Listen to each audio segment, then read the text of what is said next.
Hello guys, welcome back to my channel. In this video, we are going to be talking about the safety in MotoGP, the safety equipments that are used by the MotoGP riders. It is going to be a two-part video, two-part series, guys, because if I make one single long huge part, you guys are probably going to doze off within the first 2 minutes. So it's better to make actually a two-part series so that it is easier for you to follow and it is easier for me to make as well. So guys, without any further delay, let's get right into the video. So guys, safety in MotoGP is of utmost importance because when you're riding a motorcycle, you can have a crash at any time and you can come in contact with the ground at very high speeds and very high G-forces, which means that your vital organs have to be protected in such a way that you go away with minimal injuries, and all the safety measures and precautions are taken in such a way that the rider endures minimum to minimum injuries as possible, and the safety of each and every equipment that is used is very stringent. It is monitored very properly, and we're going to take a look at that exactly in this video. So guys, without any further delay, let's get right into the video. So guys, let's first begin with helmets. Helmets in MotoGP that are used are of extremely high quality. The helmets used in MotoGP have to abide by certain international standards. For example, it is ECE for Europe, and there are different international standards for different countries. For example, Japan has a different one, and the helmets have to abide by that.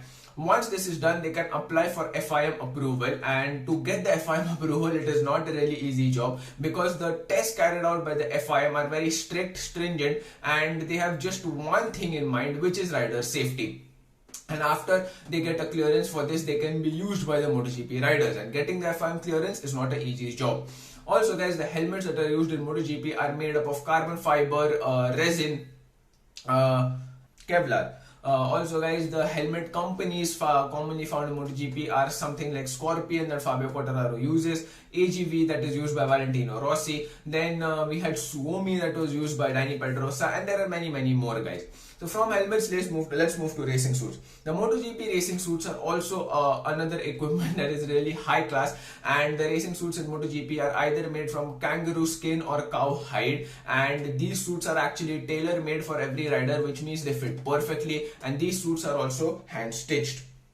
Guys, the weight of these suits is very heavy because the rider, if he falls, will make contact with the ground. There are panels inside the suits on areas such as the lower back, the underarm, the knees, which give the rider the freedom of movement, and these also aid blood circulation. The airflow in this suit is superb so that the rider can stay as cool as possible, and the hump that you see on the back of the suit, it actually houses a few electronics as well as it houses some of the fluids needed by the rider as well. For example, water. So guys, from that, let's move on to the next equipment, and one of the most equipment, which is the airbags in the racing suit. So guys, when it comes to airbag, I've made a complete video and I will leave it up in the cards, but in this video I'm just going to be talking about it in quite a little detail, not much detail.